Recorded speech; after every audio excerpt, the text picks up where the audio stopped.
There are weeks when the practice field says more than any press conference, and this really feels like one of them. Justin Herbert is back throwing in every minicamp practice after a spring where his schedule was managed, and that feels like a plan being built step by step, not something thrown together. Harbaugh already talked about a progression toward the season, and with Mike McDaniel reshaping this offense, the real question is different now. Is Los Angeles getting Herbert ready to unleash this attack faster? Subscribe and pick your side. The detail you cannot just brush aside is this. Herbert is not simply back at practice. He is moving into a different phase of the plan. During OTAs, he had days where he did not throw, days where his work was adjusted, and part of that stretch was focused only on footwork. From the outside, people can get lazy with it. Oh, he missed practice. Oh, something is weird. Oh, why change it now? But anyone who follows the behind-the-scenes work of an offseason knows elite quarterbacks do not adjust their base, timing, and platform just for show. Harbaugh used the word progression. That matters because it tells you the Chargers are not treating Herbert like just another player walking into June for random reps. They are dialing in the body, the mechanics, and the decision clock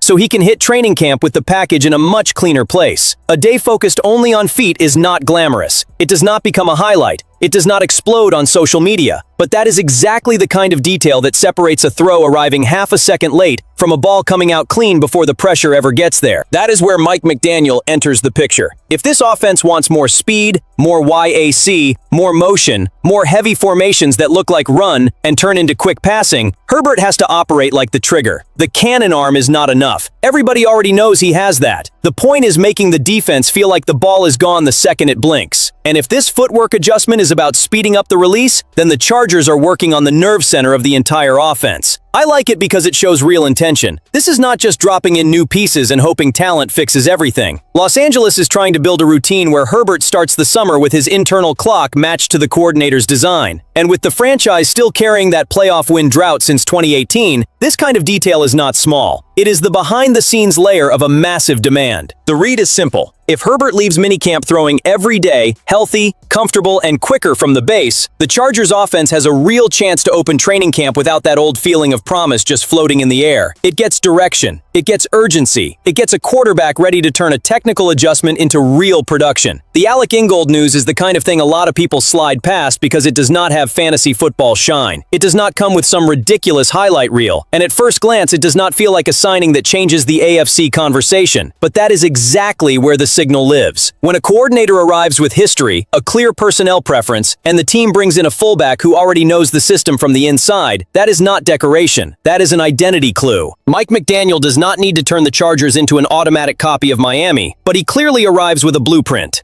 Outside zone, motion, blocks that stretch the defense sideways, quick throws born out of run looks, and formations that force linebackers to think half a second longer. For an offense with Justin Herbert, that half second can turn into punishment, and Ingold fits right into that exact space. He is not here to be the cover star. He is here to make the defense reveal its hand. When Los Angeles puts 21 personnel on the field, with 2 running backs, 1 tight end, and 2 receivers, the opponent has to decide whether to answer with heavier base looks, keep speed on the field, respect the run, or start leaving itself open to play action.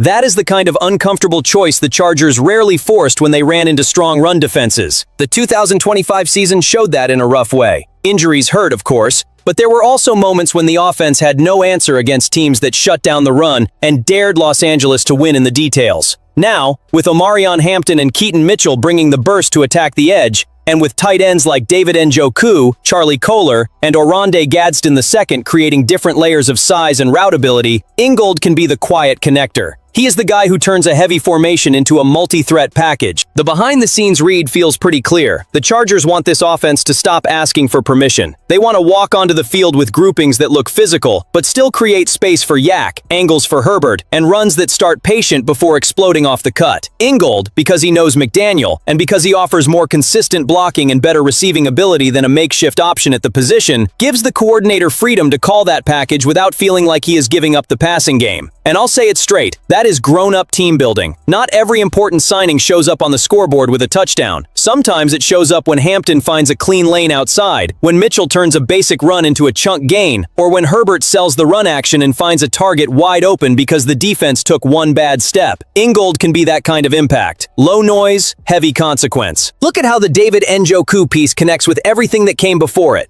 If Herbert is speeding up the base and McDaniel is building an offense with more heavy formations, the veteran tight end stops being just depth. he becomes a question for the defense. Are you going to treat this package like run, or are you going to respect that a former first-round athlete can still win in space? Njoku comes to Los Angeles with a very specific story. He was the 29th pick in the 2017 draft, came out of Miami, and had the profile scouts loved: explosion, reach, Pro Bowl upside, the ability to line up in multiple spots. For a long stretch, his career lived in that frustrating place where the talent was obvious, the production showed up in pieces, the offensive context was messy, and the support was unstable. Then 2022 and 2023 showed the real ceiling. First, 628 yards and 4 touchdowns. Then the Pro Bowl year, 882 yards and 6 touchdowns. That is when you understand why the Chargers looked at him and thought, hold on, there is still something here. The 2025 season was not pretty. 12 games, 33 catches, 293 yards and 4 touchdowns, in a situation with injuries, unstable quarterback play, and Harold Fannin Jr. rising in Cleveland. But this is where the behind-the-scenes read gets interesting. The Chargers did not pay him like they were buying an untouchable star. According to the SpotTrack figure cited, it is 1 year, $3 million,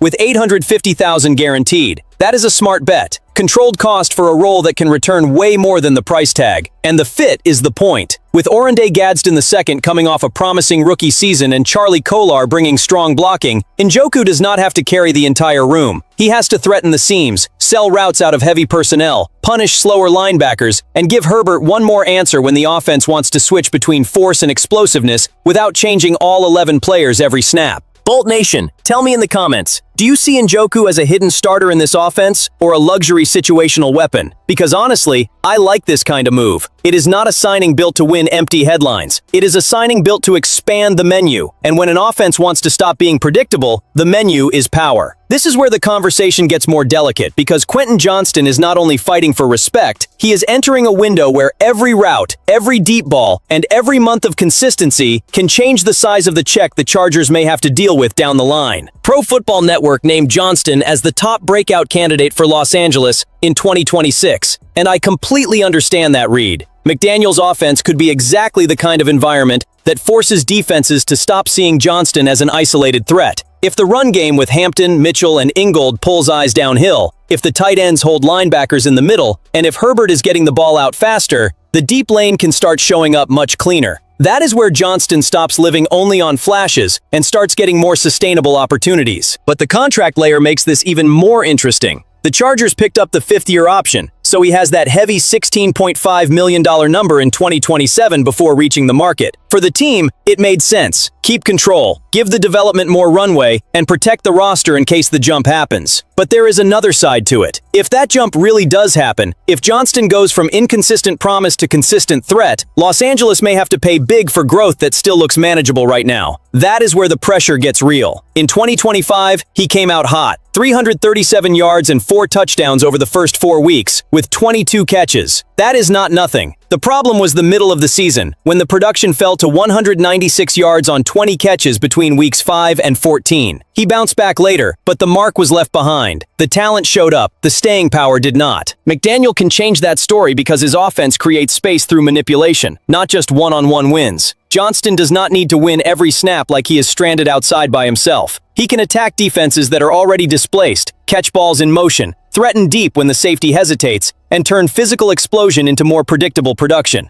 The warning for the Chargers is simple, and honestly kind of ironic. If they get the development right, they may create an expensive problem. But that is the kind of problem ambitious teams accept. Paying for production hurts less than sitting around waiting for potential to become something real. And with Herbert running the show, Los Angeles needs receivers who make defenses back up because they are scared of getting punished. Put it all together, and the picture gets a lot clearer. Herbert being prepared in detail, McDaniel getting system pieces, Ingold changing the math of the formations, Njoku opening layers in the middle of the field, and Johnston carrying that delicious pressure of turning flashes into steady explosiveness. That is the backstage work of an offensive rebuild with ambition, not off-season makeup. Now Los Angeles has to prove the idea becomes execution, because this fan base has already seen enough potential. If you follow the Chargers every day and want coverage that is hot, strategic, and straight to the point, subscribe to the channel, hit the like button, and stay locked in. The next turn could start before kickoff.